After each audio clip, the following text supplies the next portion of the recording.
Hey friends, welcome to Bokeh, a podcast exploring the ever-blurring lines between the personal and business lives of professional photographers.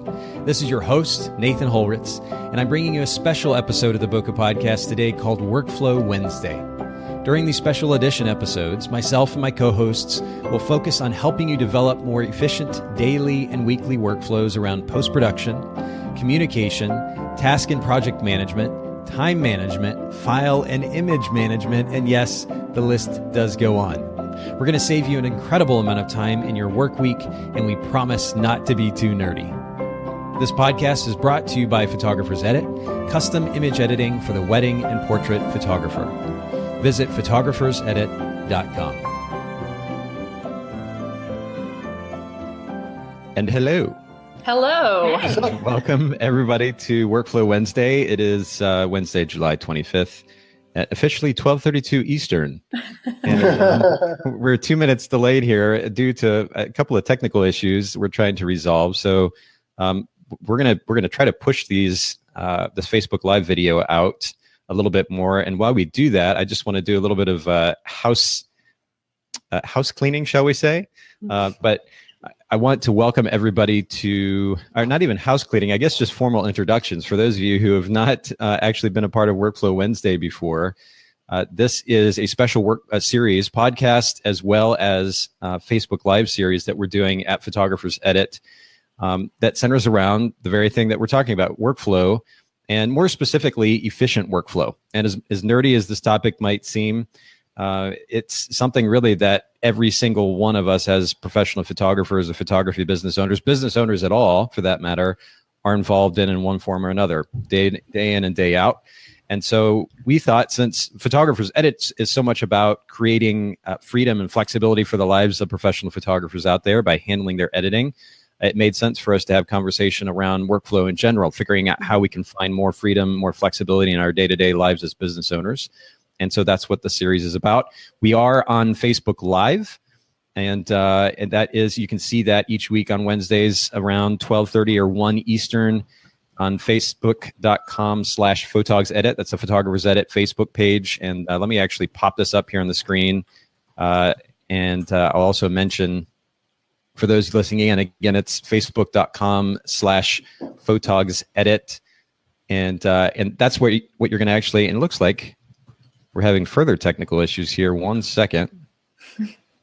Oh no. It's all looking good over here. Is it looking okay? There we go. Now we got it. Now we got it popped up. Okay, cool. So Photogs Edit, facebook.com/Photogs Edit. For those of you listening in, that's where you can see the live video. For those of you watching live, you can see the podcast at Bokeh Podcast, BOKEH podcast.com, and search Bokeh Podcast on any of your popular podcast players. And I'm going to take the camera off of me and bring it back to everybody else, because that's really what this is about. Haylee and Rich and Heather, thank you guys so much for joining Workflow Wednesday yet again. How are you guys doing? Always good to be here. Yeah. How am I doing? Hey, I had caffeine today for the first time in like a good 3 or 4 weeks. So I'm like, let's do this. I'm holding up my caffeine over here too, actually. Can we you got your Starbucks? Where's yours, Haylee? Okay, my Yeti. Nice. I would put this up against your Yeti any day. This thing is it's like black magic. It just keeps something cold forever. It's amazing. That's one of those tumblers from Starbucks that they sell there. It is. It's we got it at Costco. We did, but it is Starbucks brand, and it's shockingly effective. And so let's just say I put ice water in this thing. Go to a wedding, it sits in my car in this type of heat all day long. Over 8 hours, I come back to my car, driving home, and there's still ice in it. And it's really hot to the touch. I barely can touch it. I can hold it. I barely can hold it. And there's ice and water in this cup still. It is amazing. He's excited. He's excited. I get excited for very little things. Well, I have to. My forestapp and my Starbucks mug. Forestapp, yes. And for those of you who are a little confused as to what he's talking about with the forestapp, you're going to have to go back to, let's see, which episode was it at Workflow Wednesday? We talked about time management or working from home efficiently or something to that effect. Anyway, that's one of the past Workflow Wednesday episodes. You have to go back to that. Maybe Haylee can at least link to the app in the show notes for this this episode, so you have some context. What's funny about this particular Starbucks Tumblr? Not to spend too much time on this topic. Well, can we spend the whole hour about when we go to usually on Thursdays, once a week here locally in the Chattanooga market, Chattanooga, Tennessee, is where Rich and Heather and Haylee and myself are. And the local professional photographers group has an informal get together each Thursday. And Rich loves this thing so much that he shows up at a coffee shop that is not Starbucks with his tumbler and is like trying to hide it from the employees there at the coffee shop because you're not supposed to be bringing it in. I just put my hand over it's just contraband. Haylee, how are you doing? I'm doing pretty good. Tell us a little bit about your week and what's going on. Not too much. I had probably the best weekend in a while. I went to a Shania Twain concert and it was awesome. Is Shania Twain still around? Yes. She put out her first album in I think since 2002. Last year, maybe she put it out. I don't really know. I didn't know any of her new songs, but I was surprised when she told me about this too. I didn't realize she was still a thing. That's kind of cool. Yeah. So it was awesome. Shania has been nonstop playing while I work all day, every day. Her new stuff? Her old stuff. I don't know. Okay. You don't like her? Okay, all right. I haven't listened to the new. I just heard it at the concert, but the old stuff is just it's a classic, Yeah, exactly. Yeah. So have you had shoots? For those of you listening in who may not know who Haylee is, Haylee is heading up digital marketing for Photographers Edit, but she also has her own photography business. And I'm going to pop your URL, the website up here on the screen for those of you watching, HayleeGaffin.com. But how's the photography business coming along, Haylee? It's going good. I'm actually working on a few product photos tomorrow while I'm downtown. And then I shot a florist last week. So it was really cool. That's cool. And we've talked about this on the Boca podcast before many times. In fact, just another interview I was doing today, we were talking about it yet again, but the significance of relationships with vendors in the market. I mean, it's largely what drove my photography business back in the day. Rich and Heather, I know you put a lot of emphasis on those relationships as well. So anything that we can do to add value to those relationships is really important. So that's cool that you're doing that. Yeah. I had the opportunity, I'll just kind of catch everybody up a little bit too. On my side of the world, I had the opportunity this past weekend to rent a motorcycle with my girlfriend, Jill, and we met Chad Diblasio and his wife, Melissa, who Chad's been on the podcast before. And we went riding into the mountains of Tennessee, and that was a lot of fun. Clinton, Tennessee, actually, kind of out in the middle of nowhere, but it was fun to get away for a couple of days and out on the bike. And there's something about being on the motorcycle that helps kind of clear your head and you kind of forget about everything else. You have to be present. I'm driving this. I normally ride a motorcycle that's about 450 pounds fueled, and this bike probably weighed a good 900 to 950 pounds, the one that I ended up with. And so it was a little disconcerting. You have to learn to let the bike do the work, not try to control it. I think there's a cool metaphor for life there. But that was the weekend. And there's something, even like after a couple of days, there's something that's difficult about coming back off of time off or time away, vacation. You have to kind of hit the reset button mentally and, okay, focus. Remind yourself to focus in on the tasks at hand. But for sure. Yeah, we're still working on that. We are, seriously. that reset button is taking a long time to reset. Come on. We hit it over and over again. And since Rich and Heather are chiming in there, I want to go ahead and pop their website up here too, richsmithphotography.com or .net, whichever you prefer. I'm going to put .com up on the screen. We do not discriminate around here. Yeah, absolutely. And Rich and Heather are photographers here locally in the Chattanooga market as well. And to that point, we're going to actually get into our topic for today. We spoke briefly about our online presence. I think we took an episode or two even on this Workflow Wednesday series a number of weeks ago, talking about our online presence as photography business owners. And we touched on social media at that point, but I wanted to give both Haylee and Rich and Heather an opportunity to comment on more specifically their social media workflow, especially after a shoot, whether it's a portrait session or a wedding. What does it look like getting those images from the camera to your computer and then onto social media. Maybe it's blog, maybe it's Facebook, Instagram, or otherwise. But what does that process look like? Because I'm not actively photographing at this point. The spotlight's going to be on Haylee and Rich and Heather. So Haylee, we normally kind of leave you to the end. We're going to prioritize you this week and go to you first. Talk to us a little bit about your workflow when it comes to social media after a shoot. Yeah. Well, the first thing I thought of was most times when I'm at a shoot and you take that photo and you release your finger and you're like, that's the photo. That's the one I have been wanting to shoot this whole time. And usually those are the ones that end up on social media because it's, as soon as you let go that's going on. That is, yeah. Do you have that feeling? Like, is it usually just once a session or 2 or 3 times? Like, how often does that happen? Usually it's 2 or 3 times, but there's that one photo that you're like, okay, I can't share that first because then anything after that's going to be... It's going to pale in comparison. Yeah. So those are usually the moments that I kind of remind myself while I'm going back through a session to say, oh, you remember that photo, remember this one, remember that. But then whenever go ahead. Oh, I was just going to, I hate to interrupt you again, but I have questions here. Mm-hmm. I'm curious, and maybe you're going to talk about this, but what does that culling process look like once you get that you photograph that session? I know you've been photographing seniors, and what other types of portrait sessions, family portrait sessions? No. Okay, no so families. Mainly seniors, and then smart girl. She says emphatically with a roll of the eyes. And more commercial photography, but like lifestyle branding sessions. So the florist the other day was, it was for her social media. Okay, very cool. So you go and do the shoot, you come back. What is that? I mean, you've got 1 or 2 or 3 images in mind that you definitely want to push out to social media, but what does that culling process in general look like? Because even most of our clients, I think it's something like 70% or so of our clients at Photographers Edit still do their own culling. They like to maintain a bit of control in the process, and they know what the flow of the day look like. They want to make sure the important images are kept. So they'll cull the images and then send them to us. For you, what does that culling process look like, and how do you make it as efficient as possible? Yeah. Well, Laura Lee Creative, I actually was reading her blog one day, and she gave the suggestion to cull backwards. So I cull backwards because usually your last shot is the best shot, and that's why you stop shooting the same thing. So that has really sped up that process.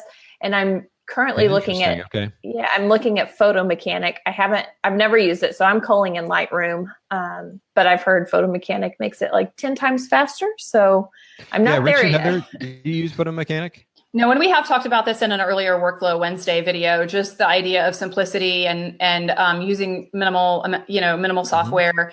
And my brain probably can't process the images as fast as Photo Mechanic anyway. A lot of what we do, if you think about it on a wedding day, is comparing images and making sure that we're choosing the best of the best.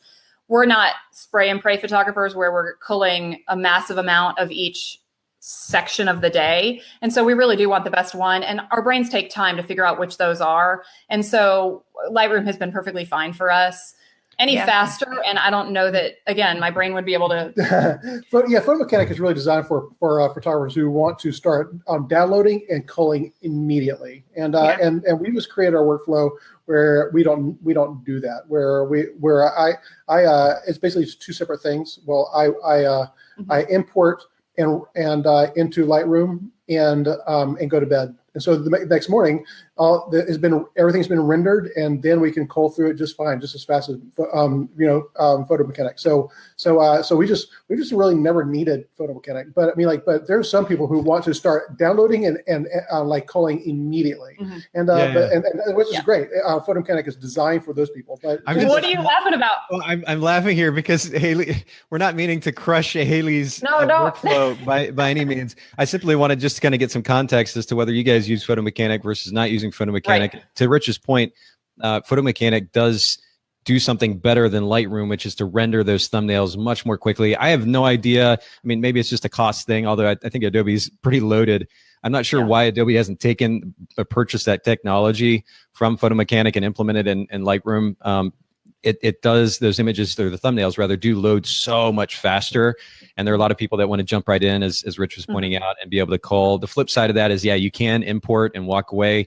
Lightroom, or Adobe, has claimed to make Lightroom faster as of late. I'm not sure how much faster it actually is, but anyway, not to detract, Haylee, from your workflow and the significance of that. Talk to us a little bit about the thought process behind Photo Mechanic and why you might use that. Now that you're talking more through Did we throw you off? like I've not had an issue with the speed of Lightroom. Okay. I kind of wondered if it was more the speed of the photographer and being able to process their own mind faster in Photo Mechanic. I've never actually opened it or anything. I posted a poll on my personal account the other day, and it was 50-50. But like 6 people that responded weren't even photographers. So I think they may have just like clicked. I don't know. So it was just one of those things, like trying out, testing new ways of doing things. Yeah, it's always fun to try the new thing. But back to that point that you made about Laura, and Laura's actually been on the podcast a couple of times now. Really, really smart person when it comes to creating efficient workflow. I'm not sure. I don't remember that particular point that she made about culling backwards. It's an interesting idea. One of the things I've suggested in the past when I've taught Lightroom workflow is just simply picking your favorite image. It's easy in a series of 6, 7, 8 images to get stuck on which one might be the best. And in that process, then you pull one image up and you're looking at that and you're like, oh, that looks okay. Let me go to the next one. Then you go to the next one, and that one's slightly sharper, and oh, their eye is closed slightly in this one. And it just takes so much time rather than just simply going through a series really quick and just picking the best of the bunch. That works really quickly for me. I think it's a great way to go about it. But culling backwards, are you literally culling from like the end of the complete session, or what does that look like? Yeah, so I'm culling from the end of the complete session. And here recently I've tried doing the whole like shoot as if you're shooting film, so you're not wasting film. Get it right the first time. And so I did that with this senior, Anikia, and I think I may have deleted 5 images of her entire session and delivered 100. So I only shot 100, and it was so nice to not have to deal with culling. So now the goal long-term is to do that. But that's awesome. It really does save so much time. And before you continue, I was just going to share, Ren Tompkins said, Photo Mechanic has been great for my workflow. In Lightroom, I get distracted and start editing. But when I cull in Photo Mechanic, I get through and cull entirely and then move to editing. It's been a great game changer for me. So thanks for commenting, Ren. I appreciate you sharing your experience with that. I covered you guys up, Rich and Heather, on the bottom there for a second. Sorry with the comment. That's okay. That's okay. I'll put it that way. But back to you, Haylee. Yeah. From there, my workflow is I pick those 5 or 6 images that I thought of during the session, and I'll edit those. And I use those edits for my upload to Photographer's Edit as my sample images, but those are also my social media images. That way I'm editing what Photographer's Edit needs to understand how I want it to be edited. And then I'm also creating my social media content at the same time. And I'm not that same cull that you're doing for edit, you're also choosing those social media images. It's the same cull. Okay. Yeah. So I'm glad that you bring this up too, Haylee, because this is a really great workflow for those of you who are either using Photographer's Edit or considering outsourcing your editing to Photographer's Edit or another editing company. If you're going to be taking a few minutes to go ahead and process a few images for social media or for your blog or both, it makes sense to go ahead and share those very images with your editor. And so we'll have clients that will do just that. They'll process a few images, let's say from a wedding, for example. They'll process an image or two maybe from the prep, some more from the portraits, some more from the ceremony, from the reception. It doesn't take them but a few minutes to do that. They can use those images for their blog or social media, but then they'll flag those very images in the Lightroom catalog that they're sharing with Photographer's Edit. And then our team is able to use those reference images when they go to process the images for that event, for that portrait session, or otherwise. It's a really, really great workflow. Yeah. So that's how the workflow goes as far as being in Lightroom. And then after that, Thursdays are my social media days for Photographer's Edit, for myself, for any kind of social media that needs to be done, all planning, all thinking through Instagram stories for the next week. But I will say Instagram stories are usually there's no strategy behind them. It's just me talking. And I don't know if y'all watched yesterday's, I ranted about how the Dunkin' Donuts near my house just does not know how to make coffee. Yeah, I have experienced inconsistency with Dunkin' Donuts coffee for sure. But there's something about, I understand having strategy for Instagram stories, but there's something about Instagram stories that makes your Instagram account and that much more personal, and doing stuff on the fly and not so highly produced. I think adds a personal touch that's really, really nice. Absolutely. Yep. So that's no, go ahead. Yeah. That's really the planning portion of it, other than I use Buffer, and we've talked about that a couple of times. Buffer just allows you to post to multiple platforms. So if I want to post to Twitter or Facebook or Instagram, I can do all three of them at the same time, but then customize per channel. And so that's been really easy. And for my own personal social media, it's a personal and business account. I don't have two separate accounts. What I've been doing is I'm not posting every day if I don't have anything to post. Like my sessions have been few and far between, only because I'm really narrowing down on what I want to do.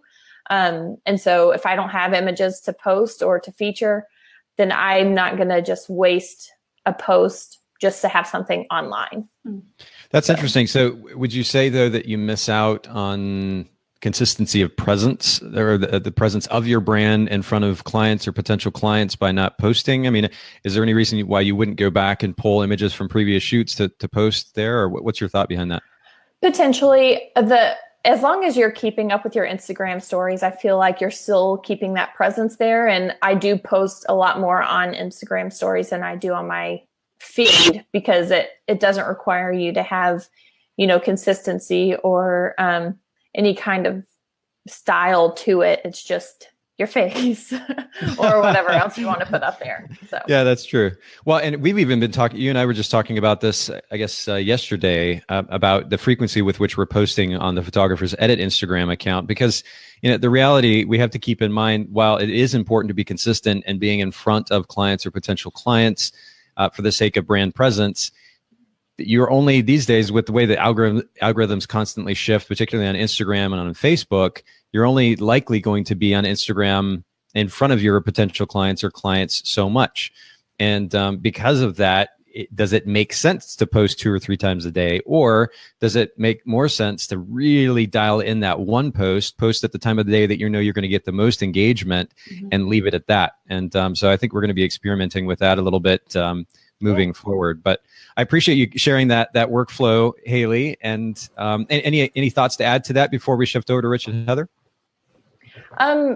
Mostly just that if you're not sure where to start, I think getting a scheduler like Buffer or any of the other social media planning tools is really important, just because you can sit down and knock it out in an hour versus trying to come up with something every single day that could take you an hour. Because I think that's the hardest part, is just sitting down and doing it or posting daily. If you take one day a week and say, I'm going to dedicate this hour to planning my social media, you've got images, you have, your clients, you can say something sweet about them if you are having a hard time coming up with a caption, but sit down, plan it for an hour, and you can get a whole week or even 2 weeks knocked out. Yeah, that's good. And of course, that speaks to the importance of actually giving whatever task at hand that you're spending your time on true focus, right? It is easy, especially if we're going to post consistently throughout the week. It's easy to forget that, it's, 8 o'clock in the morning or 10 o'clock in the morning or 1 o'clock in the afternoon, and it's time for me to post, because you have so many other things going on. And maybe at that point, you're focused on another task that's really important for your business. And suddenly you're like, I got to get to social media. So now you're distracted from this thing. You got to go get to the social media part of it. And then you end up scrolling through Instagram for 20 minutes and you waste a bunch of time. So there is some significance on multiple levels to blocking off a time each week to go ahead and schedule your social media. You've got plenty of images to work with.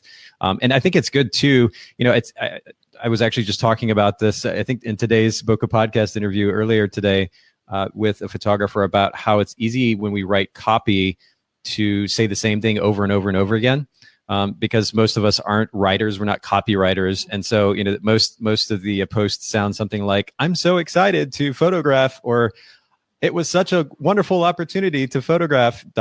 Same things repeated over and over again. If you're actually scheduling all those posts at once, it'll be a good reminder for the importance of variety in the copy that you're writing for those posts. So that's a great recommendation. Yeah. Thank you for that, Haylee. Let's jump to Rich and Heather. You guys awake over there still? So awake.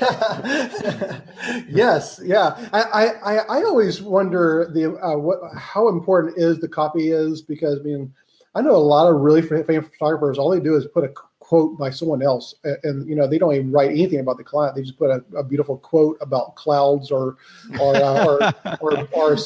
or the beach or water or something, and they get a zillion likes, So it's, I don't know. I've always wondered about the importance, but anyway. Well, I love and Haylee spent a lot of time studying this too, both for the Photographer's Edit brand and others. Haylee, what have you learned about that over the years?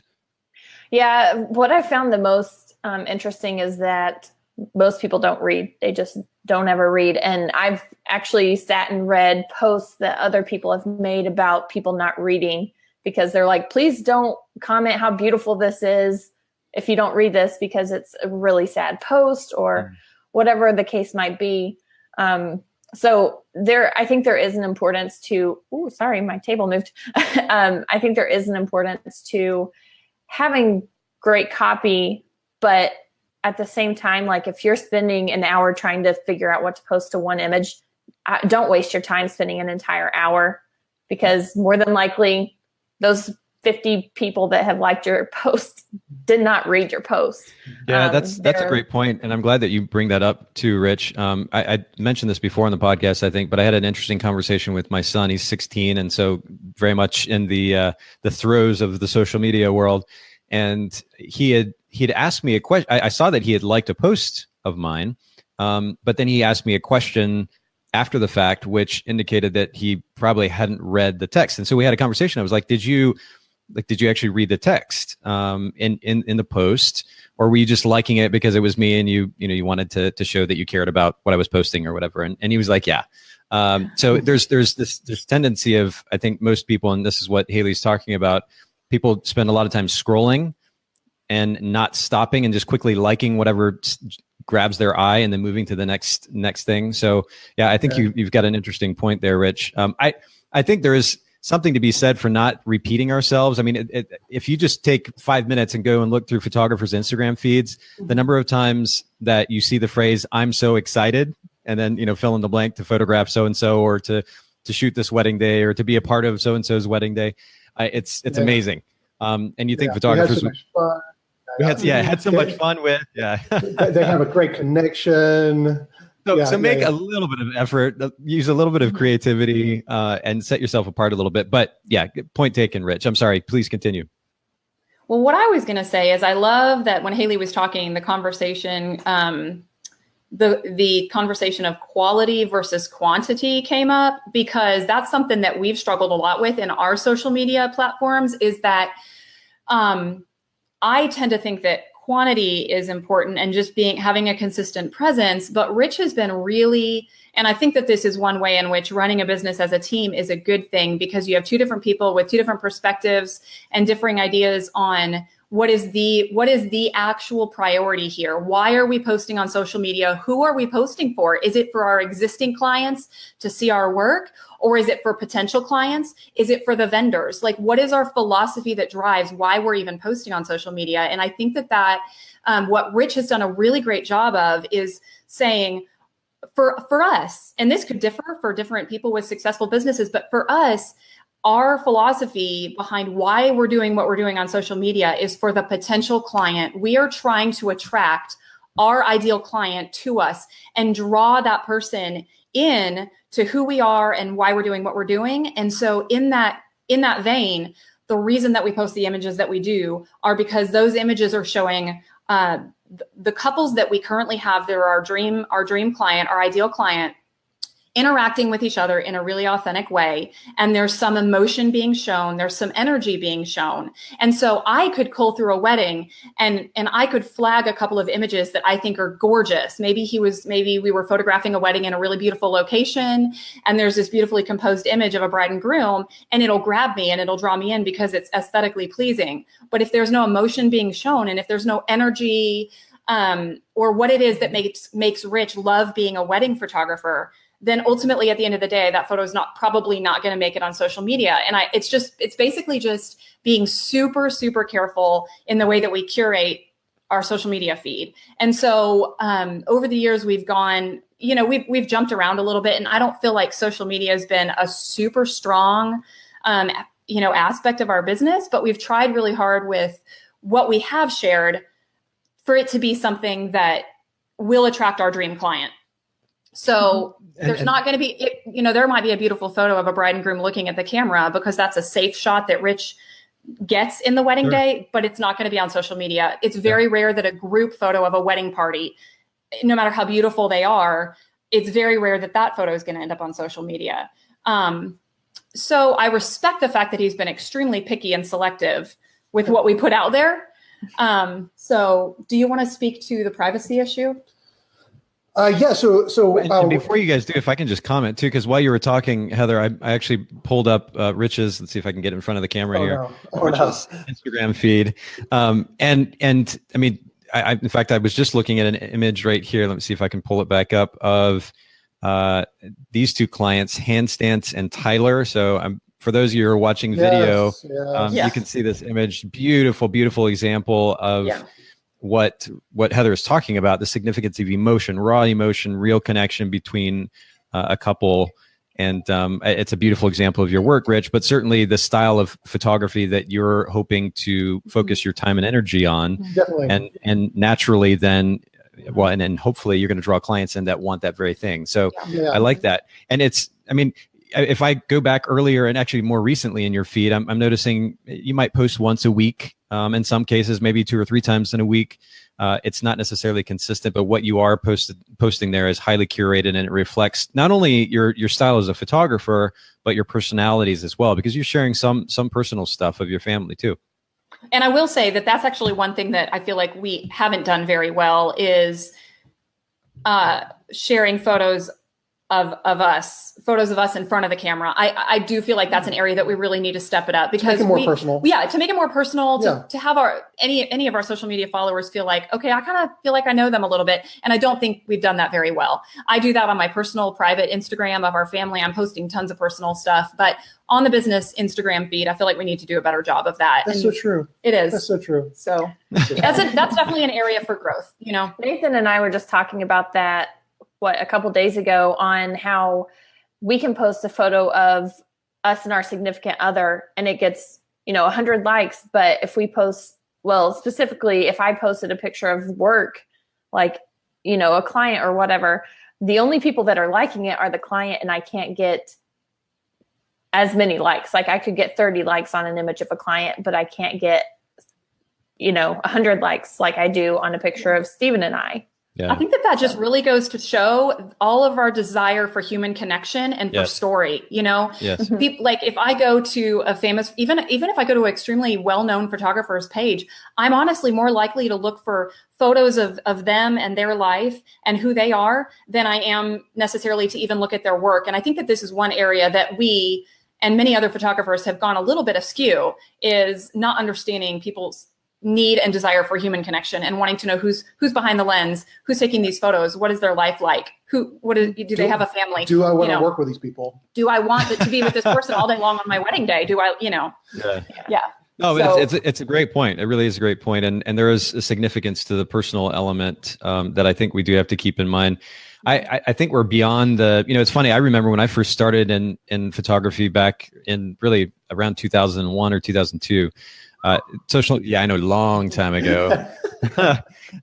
When back in the film days, I was just a baby. I was very young as well. Yes, but at that point in time, the idea of being a professional photographer carried a certain rigidity to it. Really, at least in the local market. I mean, it was very there was a certain way that you did things and carried yourselves and communicated about photography, and you dangled your awards that you won at whatever the local, or not necessarily local, or the national competitions, photography competitions were.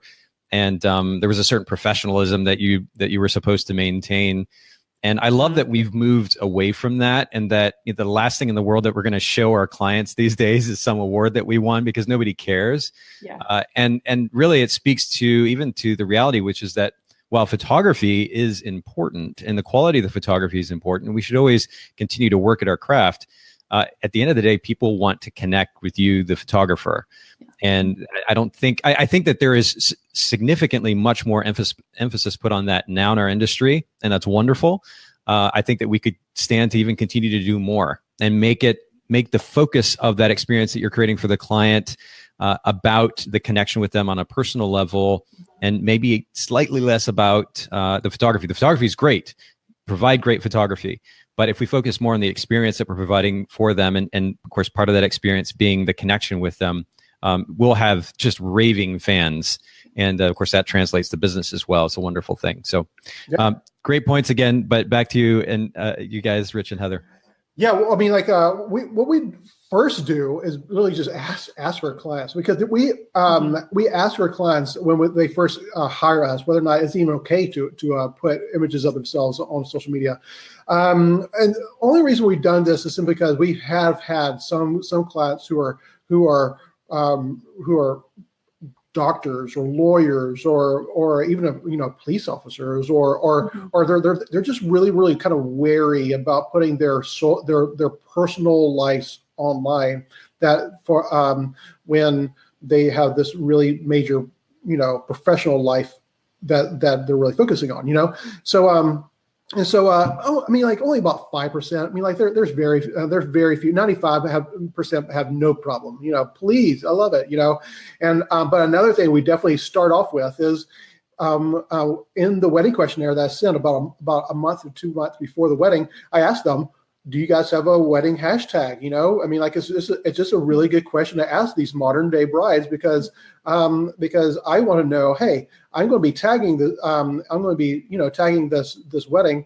I would love to know, what, and about 50% of them have a hashtag. And so what I do is I'll really, I want their wedding guests to obviously that expands my, if I'm posting images up and tagging that with that tag, then obviously a lot of more people from the wedding are going to actually see and be interactive with my images.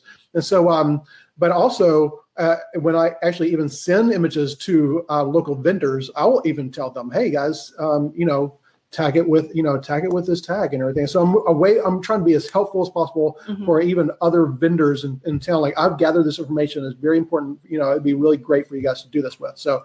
And then are you taking, once you get that hashtag from them, are you just filing that away in an Evernote document or in their file in their account in your CRM, or how are you keeping track of that?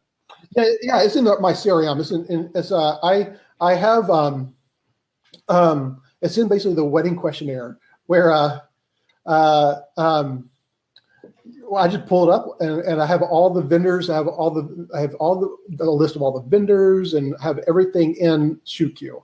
And ShootQ is great about that. So basically everything is there. So yeah.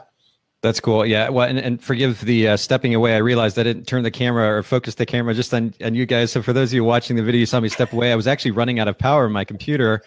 Somehow it had come unplugged. And so I had to plug that back in. I was laughing because I was sure Rich was going to get too distracted. He did. He lost his train of thought. I'm like, what's happening here? I want to know what's happening. He asked me a question, then he runs away. What the heck? Exactly. Yeah, like, Rich, what do you think about this? So the issue of privacy is something that the further we've gotten into our business, the more we feel like this is something that we want to really start focusing on asking our clients just to respect their privacy. A lot of them are young professionals. And so I want them to have a great experience all around, and so, obviously they appreciate, us even asking that question, because barely anyone else would. You know, especially when you're going to post those silly self-portraits that you do, Rich, with your mouth wide open with the client. I love those things. Oh my goodness. No, and actually, they're pretty brilliant. Very much a reflection of Rich's personality. So I love that. Yeah, I need to put more of those on social media. I mean, like you can. I have a whole page on my website. There's hundreds of them on my page, and so, but I don't think I've put any of them on my website. On Instagram. You should definitely do it. That would be you could do a whole series with that. Oh gosh, Jackie chimed in and said, "Hey guys, hey Jackie, thanks for listening in." Hi, Jackie. That's a great question, Jackie. Thank you so much for that. and by the way, for those of you watching, listening in, don't hesitate. I mean, if you're watching the Facebook Live, you can comment in, ask questions around the topic, or for that matter, you could totally take us off topic and ask us a totally random question if you'd like. But I got the shirt from Express. If you like the shirt. But yeah, don't hesitate to chime in, say, hey, ask questions. And if you're listening to the podcast and you either have a question about the topic that we discussed on today's episode, or you have a suggestion for a future episode, you can just email nathan@photographersedit.com or Haylee, Haylee @photographersedit.com and make those suggestions. We love to hear from you. So you get that hashtag, you've gotten the permission from the client to post their images. Yep. You go to the shoot, whether it's the session or the wedding. What does the workflow look like next? So yeah. Our culling process is a lot like Haylee's. We cull in Lightroom those images, particularly if it's a wedding. Those have been rendering overnight, so they're ready to go when we're ready for them. And in that culling process, our first cull through a wedding is going to be specifically with Photographer's Edit in mind. What images are we going to be sending to edit? That's ultimately going to be the gallery that we release to our clients. And once we have those narrowed down, we'll do another cull and the second time that we're culling, we're looking specifically for social media. And then we're also choosing images that we're going to be sending a link to vendors. So images that are, we will flag images for social media red and we'll do vendors yellow.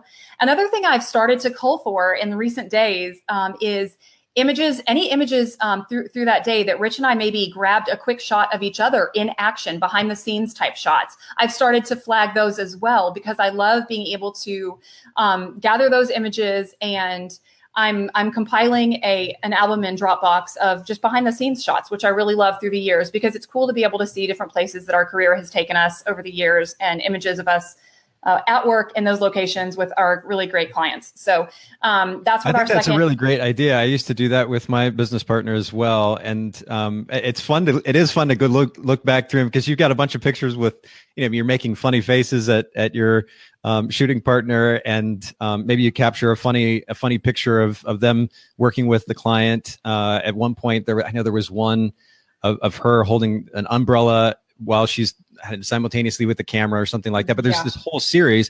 And to our earlier conversation about making things personal, being able to share that with clients, giving them a feel for what it looks like for you to be there on their wedding day, I think is a really wonderful idea.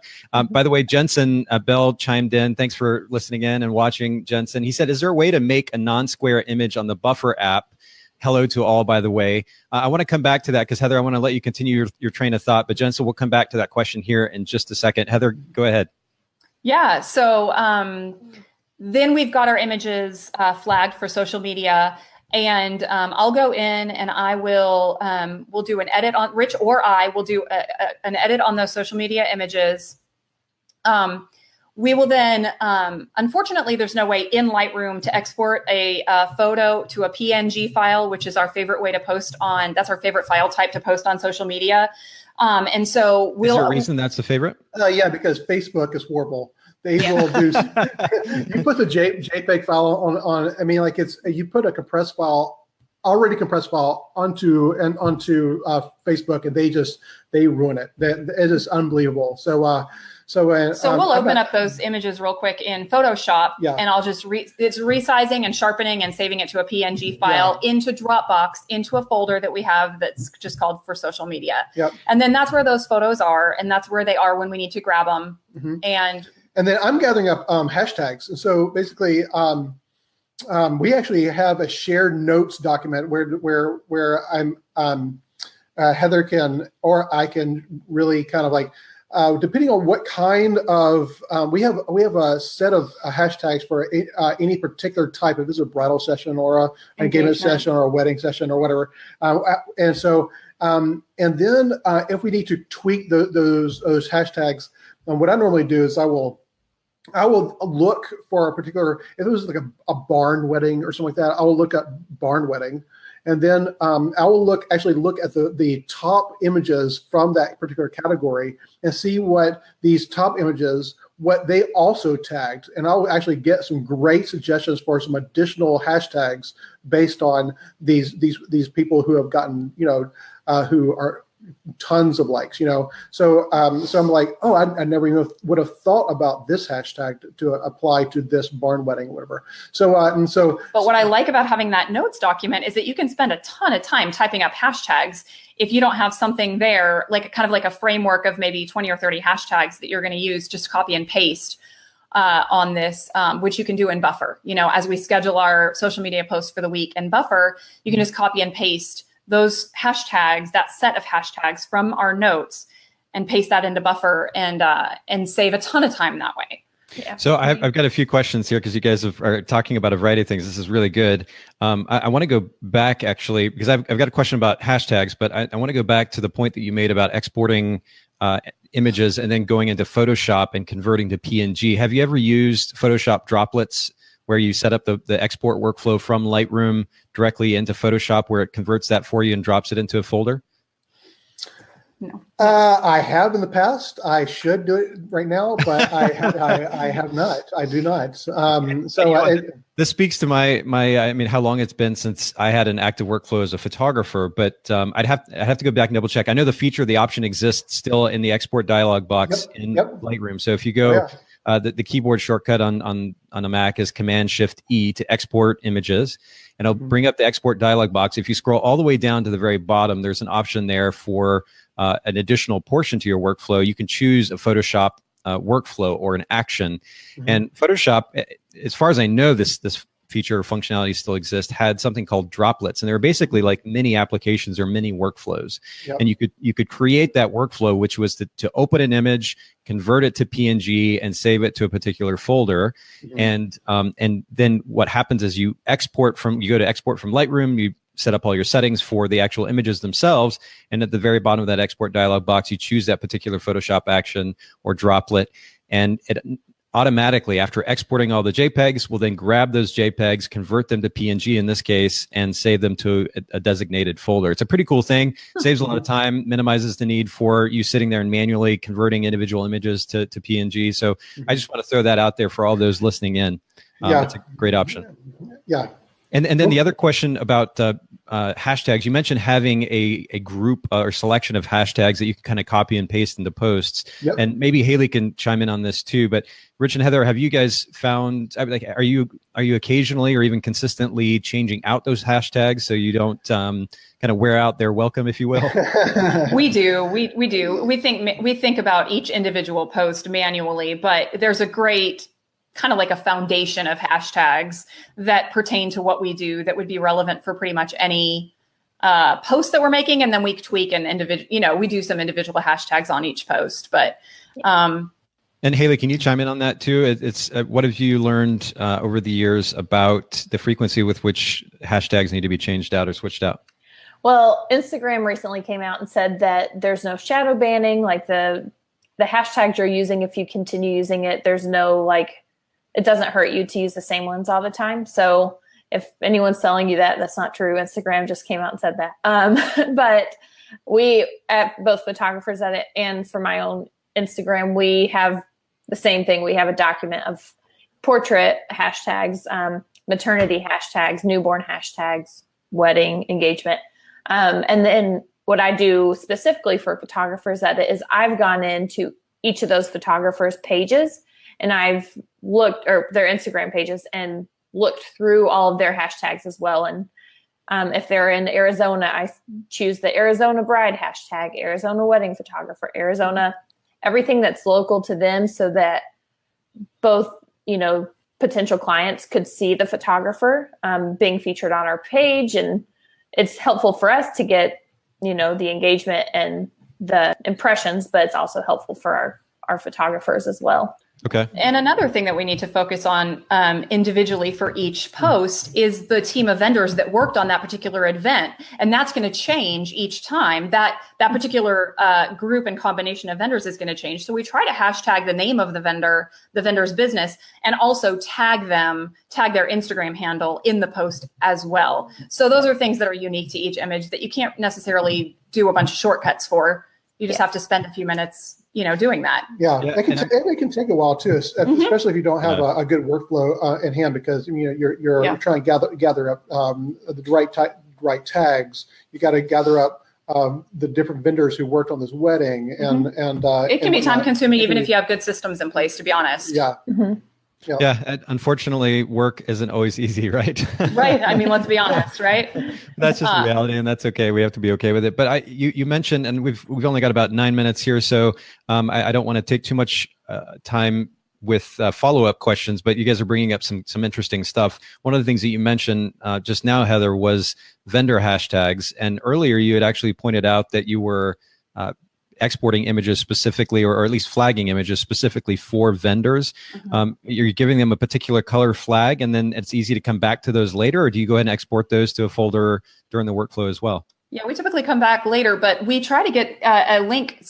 We'll have a shoot-proof gallery specifically intended for vendors. So we'll have a link that we can email to the vendors and say, it was great working with you on Hannah and Tyler's wedding this past weekend. We want it, there's many more images to come in the full gallery, but for now, here's a handful of images that might be helpful for you. Because one of the biggest complaints from vendors is photographers who are well-intentioned, but these vendors never see the images from the wedding. And so not only do they not see them months down the road, but they certainly can't use them in their Instagram or social media posts for that particular week, or maybe for their website or whatever. So the sooner the better. And I know it's an extra workflow for photographers, but that's good marketing. It's relationship building. It really is. Yep. That's really great. I just wanted, I thought it was great that you pointed that out. And I think it's good to build that into your workflow, because it's easy, as you're pointing out, to let that become a secondary or tertiary priority. And it just kind of gets pushed back. And then you move on to the next event or the next shoot. And you do have a wonderful opportunity there to further a relationship, or begin to build a relationship with a vendor that can not only obviously benefit your personal life just from the standpoint of actual relationships, but then of course potentially result in a business partnership of some kind down the road. So and this is particularly important when we've worked on a wedding where we had like a dream team of vendors. We really try to prioritize. We don't necessarily prioritize every vendor at every wedding. There's a limited amount of time that we have. So we really try to focus on making sure that vendors get links when we've loved the venue that we shot at. We love the florist. We love this team of people, the wedding planner. Those become a really high priority for us, those weddings. Yep. That's really cool.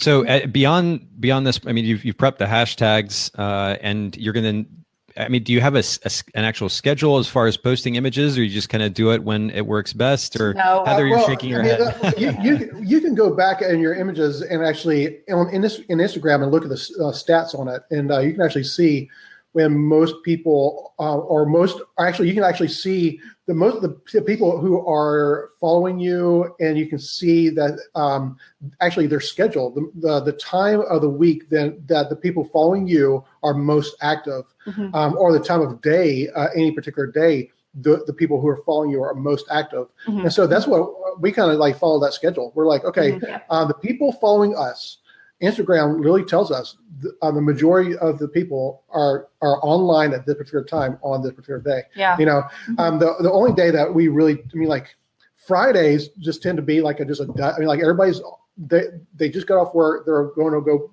hang out with their friends.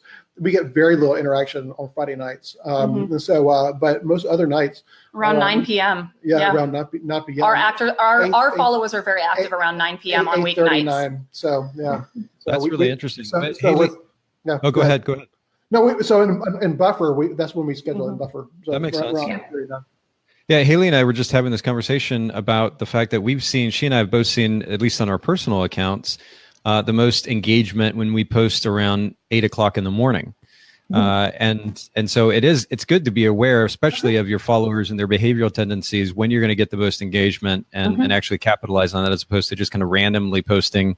And Buffer really is a great tool for scheduling that stuff out. Speaking of Buffer, I wanted to get back to Jensen's question though, about is there a way to make a non-square image on the Buffer app? And there is, very simply. Actually, you know what, Haylee, I'm going to defer to your expertise here. I'll let you answer this question. Maybe you can break it down in detail. Yeah, Buffer allows you to post landscape images easily through their application. And then you can post portrait, but it has to be a certain height. Like if you took just a picture you took out of your camera, it's not going to post. I don't know the exact dimensions. I'll have to go and look, but we're always having to crop our images down in order to get it to post, unless you can still post it that way, but it'll send you a reminder. I'm sure that they're working to get it to where it doesn't do that anymore. But you usually use Buffer on your like Safari or Chrome, right? But you don't usually use the app. I think he's referring to the app, because I had the same question, because on their web application, I could definitely make a non-square image, but on their app, I couldn't figure out how to make an image not square in their app. So I've not used the phone app to like plan. I've used it to. I only use it if I need a reminder. So like any videos you can't schedule to Instagram, it'll send you a reminder and then you post it. It still sends it to you and you downloads it to your phone and copies the caption, but it won't allow you to directly post. And same with multiple images. Like if I wanted to post a series, I can't post it directly from Buffer. It has to send it to me, and I have to have all those saved. But if I remember correctly, just from my limited use of Buffer, it's not going to show up in Buffer as a non-square image. You're going to see it as square. When it sends you that reminder to open it up in Instagram, it's going to open it up in whatever the format that image originally was, correct? And then you can adjust the format, whether it's landscape or square or otherwise. Well, not anymore, because Buffer can actually post directly to Instagram now. You don't have to have the interaction anymore, right? Yeah, no, you don't have to. The only time is if your portrait image is too large, the dimensions are too large to post, or if it's a video or multiple images. That's the only time that you'll have to go in and manually do it yourself. But it allows you to see it as it's going to be posted on Instagram, at least on the web app. Like I said, I don't plan on my phone. I plan on my computer. Sure. But I think in that manual process, though, it does give you the option. So when in the app itself, you're not seeing, whatever it might be, landscape or otherwise.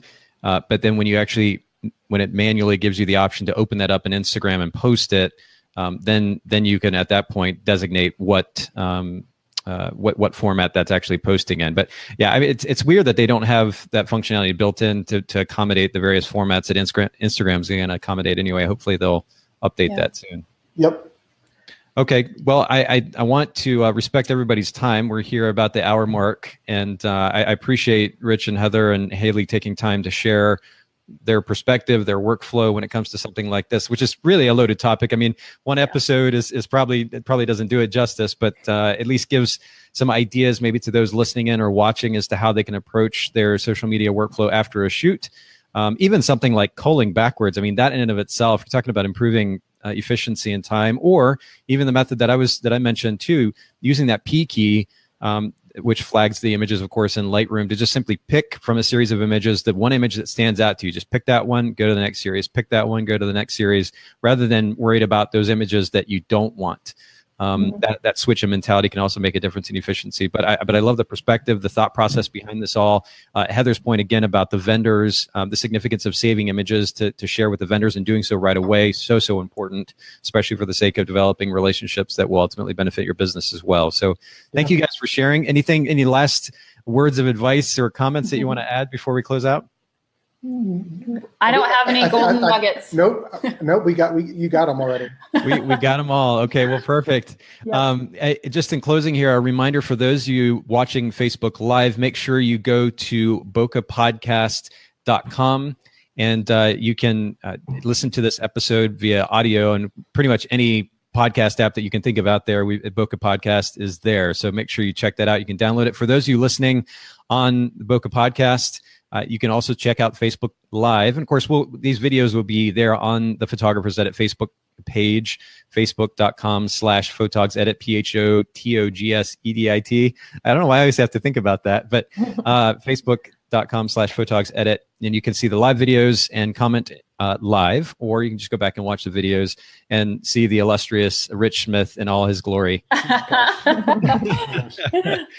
right. Well, thank you guys so much for joining us for Workflow Wednesday. Have an absolutely wonderful Wednesday. Bye-bye. You too, Nathan. Take care. Thanks for having us. Bye, guys. Thank you so much for listening to the Bokeh Podcast. Will you let us know what you thought by leaving a review of the podcast in iTunes or the Apple Podcast app? And I'd love to hear from you personally with your thoughts about the podcast and maybe suggestions about future topics and guests for the show. My email is nathan@photographersedit.com. The Bokeh Podcast is brought to you by Photographers Edit, custom image editing for the wedding and portrait photographer.